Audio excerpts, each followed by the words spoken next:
Welcome back. Spread picks for week number 11. Coming off a week going over 500, so that's pretty rare on this show this year, honestly. But I went 7-6.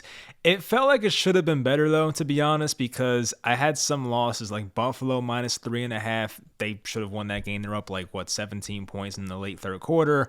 Jacksonville was hanging around the entire game. They lost the spread by half a point. Chicago was up pretty big. They lost the game, lost the spread. Dallas was up 14. They lost the game. So yeah, that was pretty unfortunate, but on the season now, it's 10 games below 500, 62, 72, and 7, but hopefully we are trending in the right direction. So as always, I will leave timestamps for each game in the description, so skip to the game you want to go to. Hopefully you guys enjoyed the video, and let's get into it. We start with the Chicago Bears at 3-7 facing the Atlanta Falcons. The Bears have lost 3 in a row. Their offense is putting up numbers, though. They've scored 29, 32, and 30 the past 3 games. The Falcons, coming off back-to-back losses themselves, that tough loss versus the Chargers, that Thursday night loss versus the Carolina Panthers. Now, I feel like I wanted to pick the Bears because they're just more of a fun team. We know that. The Falcons like to run the ball and just play this old school style of football. But I do feel like the Falcons would be the right side for this game. Chicago's run defense is very bad. This should be a very good Cordero Patterson game. He did not really have the best game on Thursday, to put it lightly. I think this is a game for him coming off the injury, coming off extended rest. It's going to be a great spot here for Cordero Patterson. It might be a revenge game, too. I feel like he may have been a Bear. I could be wrong. I don't know. But anyway, so I do think Atlanta gets the win here. They're still kind of in the division race. I know Tampa's 5-5 or something, so they're kind of right there. But I'll take the Falcons minus 3 for the first one. Next game, the Cleveland Browns are at the Buffalo Bills. Well, kind of. So this game will be played in Detroit, but the Bills are the home team. Of course, there's that giant blizzard going on in Buffalo. There's a whole bunch of snow. I don't even know how they're supposed to fly out, but apparently they are. So I guess hopefully that flight goes okay because that gets scary flying in that type of weather. Anyway, so the Browns 3-6, Bills 6-3.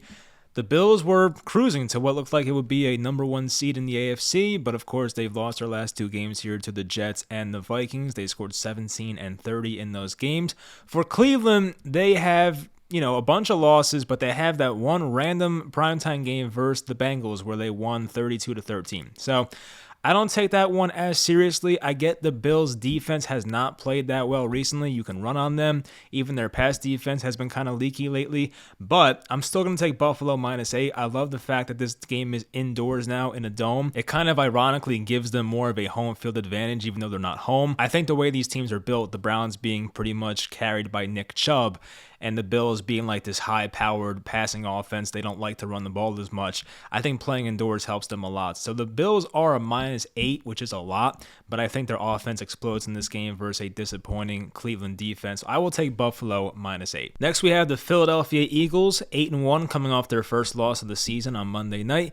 They're at the Indianapolis Colts, who are 4-5-1. Their record feels a lot worse than that, but the Colts are actually not as bad as I thought. So yeah, we just talked about the Eagles. They had won 8 in a row. They just lost 32-21 against the Washington Commanders, almost had football teams, so still getting used to that. For the Colts, they had lost 3 in a row. Sam Ehlinger was starting. They took away Matt Ryan. They gave us Matt Ryan back last week by surprise in a game that was at the Las Vegas Raiders, and they got that win. So I know that the Colts have a lot of problems still, a lot of deficiencies, but I am going to take them as a plus 6.5 in this game. I don't know if it's because of the Jeff Saturday thing or going back to Matt Ryan or maybe Jonathan Taylor getting healthy or maybe the offensive line playing better. It's a lot of factors, but I feel like the Colts at home in this spot can keep the game close. It feels like a heartbreaking loss for the Colts in this game. It feels like it's going to be like a late fourth quarter Matt Ryan interception or a fumble, and Philly wins the game by 3 or 4. It feels like one of those type of games. So if that's going to be the case, I will take the Colts here at plus 6.5. Next, we have the New York Jets at 6-3 visiting the New England Patriots at 5-4. A huge game for AFC East implications. We just talked about Buffalo. They just dropped their last 2, one of those to the Jets. And Miami, they're playing very well, of course. They haven't lost with Tua being healthy yet, but still, you never know. But this is a game where if the Jets win, I think they have a chance to be in first place or maybe in second place, but if they lose, they might be in last place. So it's a huge game for the Jets. They lost couple weeks ago to the Patriots already. It was 22-17. Patriots won that game on the road, but I'm going to take the Jets. Both teams are coming off a bye. That does kind of scare me. Bill Belichick, extra week to prepare for a young, inexperienced quarterback that likes to make mistakes in Zach Wilson. But last time the Jets played, which was that win 20-17 over Buffalo in week 9, Zach Wilson played a clean game. In that game versus the Patriots, he was throwing interceptions everywhere. So I think he will play a cleaner game in this one.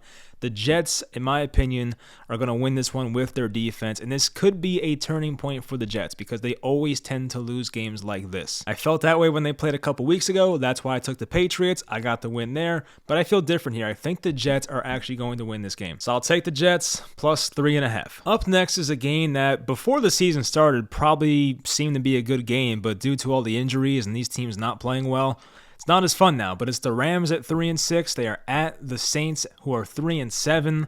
The spread in this game is New Orleans minus 2.5, and that's a side I'm going to take. I'm going to take New Orleans. It's tough to make an argument for either side because the Rams, their offense ran through Cooper Kupp. He's out for this game. I believe he's on IR. He's probably done for the year because why bring him back when you're 3-6 and probably going to get worse. So Kupp's probably done for the year. You have the Saints at 3-7 who, for some odd reason, continue to stick with Andy Dalton, and they have lost their last 2 games to the Ravens, and they lost to the Steelers last week in a 20-10 loss. And the Saints don't have Marcus Davenport, Cam Jordan, and Marshawn Lattimore, arguably their best 3 defenders, or 3 of their best 4 defenders. That is a rough scene there for the Saints, but they are the home team, and I think the Rams' offense without Cooper Kupp might be one of the worst in football. Like, that offense ran through him. And speaking of running or ran, they can't run the ball. So I think the Rams offense will struggle mightily. Matthew Stafford has shown he can throw interceptions, even pick sixes. That could be the case here. So it's going to be one of those boring-ass games that I don't feel like watching. It's going to be on Red Zone, so I'll see it. But I will take the Saints minus 2.5. Next, we have the Detroit Lions on the road at the New York Giants. The Lions come in at 3-6, having won 2 in a row. The Giants are 7-2. They just won coming off their bye versus the Houston Texans.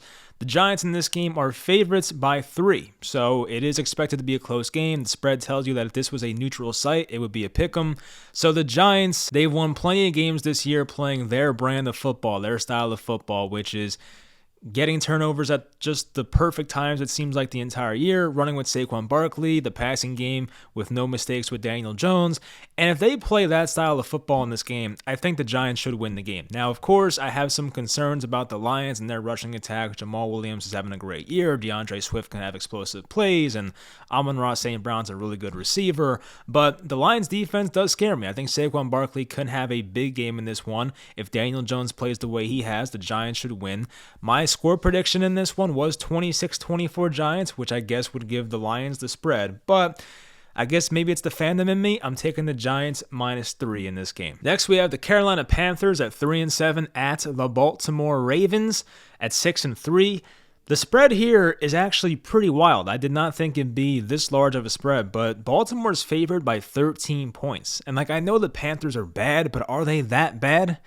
I know it's Baker Mayfield starting. They announced that last week, so PJ Walker should probably miss this game or just be benched. I don't know what his exact status is, but have the Ravens been that impressive to really be 13-point favorites versus anybody? They beat the Browns by 3, they beat Tampa by 5, they just beat the Saints by 14, but as I just mentioned, the Saints are terrible. The Ravens are coming off a bye. That can influence this as well. The Panthers had a mini bye, having played last Thursday, but the Ravens might be without Mark Andrews. There's no guarantee he plays in this game, and honestly, the Ravens, they just might not play him because, you're playing the Panthers, you're huge favorites in this game. Why risk further injury? So if he's out, they already have Rashad Bateman out, their wide receiver 1. I'm sure they can run the ball in this game. Panthers' run D is actually not graded out that badly this year. PFF has them as the 9th best run defense this year. So, maybe Kenyon Drake has a decent day. Gus Edwards should be back in that lineup, but I think 13 points is a lot. I think the Ravens win the game, obviously, but I'm going to take Carolina plus 13 because I feel like that spread is just way too high. Next, we have the Washington Commanders there at the Houston Texans. The Commanders come in at 5-5. The Texans are 1-7-1. Washington's a favorite by 3 points on the road here. They have been playing much better football of late. The Commanders in their last 5 games are 4-1, and their one loss was to Minnesota by 3 points. They just beat the undefeated Eagles on the road, so that, of course, was a great victory for them. The Texans, on the other hand, they have lost 4 straight games, and honestly, none of them have been that close. Their closest loss was 7 points versus Tennessee at home. So yeah, and now is Malik Willis starting too, so that game, if Tannehill played, it could have been even worse. The Texans are not very competitive right now. Yes, it's a typical letdown spot for the Commanders. You just played on a short week Monday night. You just beat the division rival Eagles and gave them their first loss of the year, but still, I think the Commanders are just a much better team, which is saying a lot because they're not even that great in their own right. But the Texans have their own problems, and I think that Brian Robinson, their running back, should have a great day here. He runs very hard. The Texans' run defense is by far the worst in football, so they should control the clock and all that type of stuff. And by the way, Jeremy Chin is back for the Panthers, so I feel better about that pick now. Anyway, so yeah, for this game, I'm going to take the Commanders -3. I think they should win the game. Next, we have a game that, once again, before the year probably should have been a much better matchup, but it's the 2-7 Raiders at the 3-6 Broncos, a game that I have really no interest in watching whatsoever. But anyway, the Broncos are favorites by 3. If it was a neutral site, it'd be like a pick 'em basically. So I'm only taking Denver because they are the home team and playing at Denver's tough. That's pretty much my only argument I can make. I think both these teams are terrible. I don't have much faith in either Russell Wilson or Derek Carr at this point. I guess one way I lean the Broncos as well is that Davante Adams has that abdomen injury, and of course that could be tough as a wide receiver, and he faces against Patrick Surtain, who's one of the best cornerbacks in football already. So that matchup definitely bodes well for me. The Broncos' run defense can hopefully do a good job versus Josh Jacobs. So yeah, I think Denver matchup-wise and being home, they should win the game. I don't trust them at all, obviously. I don't trust the Raiders either, so I'll take the Broncos -3, but yeah, I don't want to watch this game at all. Next, we have the Dallas Cowboys at 6-3. They're at the 8-1 Minnesota Vikings. The Cowboys are actually 2-point favorites on the road despite the record differential here, but I'm going to take Minnesota. Could be the Giants fan in me, of course, but you can argue Minnesota is a better team than Dallas, and I don't think it'd be that far-fetched to say that. Dallas has been playing really good football, but blowing that game at Green Bay, they had a chance to win like 6 of their last 7 or 7 of their past 8, but they blew that game. That was rough for them. But Minnesota, they haven't lost since week 2, and their one loss was versus the Philadelphia Eagles, and they've had some impressive wins recently. Buffalo, they beat Miami, they beat Washington, who's playing better. So the Vikings have an average offensive line, but they have all the weapons in the world you can ask for, and adding TJ Hawkinson helps even more. They should be fine offensively. And defensively, I mean, the Cowboys, they do get Ezekiel Elliott back, which I guess would help in some areas, but it also takes less carries away from Tony Pollard and gives him less of a chance to break off a big play. So I think on the entire slate, this is the game I'm most excited for because it can go either way. It definitely could be like another overtime game here for both teams, right? I think both teams came off overtime, yeah. So it should be a great one here, but I think Minnesota is arguably better and they're just underdogs at home, so I'll take Minnesota +2. Next, we have the Cincinnati Bengals at 5-4. They're at the Pittsburgh Steelers, who are 3-6. Cincinnati's favorites by 3.5 on the road. These teams matched up in week 1. It was that overtime game where I think Joe Burrow had like 4 or 5 interceptions and they still should have won the game. So they're trying to get their revenge here. No Jamar Chase, of course, but I'm still taking Cincinnati here -3.5. I don't really have much faith in the Steelers. They did win last week. They did get TJ Watt back, which is great, but that team overall, since starting Kenny Pickett, and even before that, has just not really been that good. They had the impressive win versus Tampa back in week 6. They had the win last week versus the Saints, but I think in a division game here, I just think the Bengals, at worst, were going to split with the Steelers coming into this year. So if that's the case, they're going to win this game. And I know not having Chase is terrible. He's their best offensive weapon. But T. Higgins is no slouch. You have Tyler Boyd, who's also really good. Joe Mixon should hopefully be better coming off the bye. And I do think Cincinnati's pass rush might have a good day versus Kenny Pickett and the Steelers' offensive line, which has had its problems as well. So I will take Cincinnati -3.5 on the road. Next, we have the Kansas City Chiefs at 7-2. They're at the Chargers, who are 5-4. Big game here for Los Angeles because if they lose and go to 5-5, they would have lost in both games versus the Chiefs this year. Definitely not good for the division. But if the Chiefs win, they pretty much lock up their division. They would have the tiebreaker versus the Chargers. The other two teams, as I mentioned, are terrible, the Raiders and the Broncos. So this division, which was supposed to be one of the more competitive ones coming into this year, if the Chiefs win it, it could pretty much be over here in week 11. For the Chargers, they're going to have injuries, of course. I mean, Mike Williams and Keenan Allen seem like they actually might play in this game, which is surprising based on some of the reports earlier in the week. The Chiefs are also going to be without Juju Smith-Schuster. I believe McCall Hardman's out for this game as well, so definitely a loss of weapons on both sides. The Chiefs did give Isaiah Pacheco, the running back, like 16 carries last week. He has looked better than Clyde Edwards-Helaire, so if he gets more carries in this game versus a bad Chargers run D, I feel pretty good about the Chiefs offense in this game. These two played a very competitive game in week 2. That was the game where Justin Herbert hurt his ribs, but that was a while ago, and a lot has changed about these teams. You can argue the Chiefs are the best team in football. It is a 5.5 point spread. They are on the road, but I'm still going to take Kansas City minus 5.5. And lastly, for Monday Night Football, it is the 49ers on the road at 5-4. They're at the 4-6 Arizona Cardinals. Another game that if the Cardinals lose, they're probably done with the division as well. The Niners, I believe, are still behind the Seahawks, but if they win this game, they'll be 6-4, put themselves in a good spot. The Niners, they've won 2 in a row. They beat the Rams 31-14. They just beat the Chargers by 6 on Sunday Night Football. Cardinals are coming off a win versus the Rams, but that was with Colt McCoy. We'll see if Kyler Murray's back for this game. DeAndre Hopkins had a hamstring injury throughout the week. I do think he'll play. But Arizona, their run defense is terrible. Their defense overall is really not that good. So if they can't stop the run and the Niners have,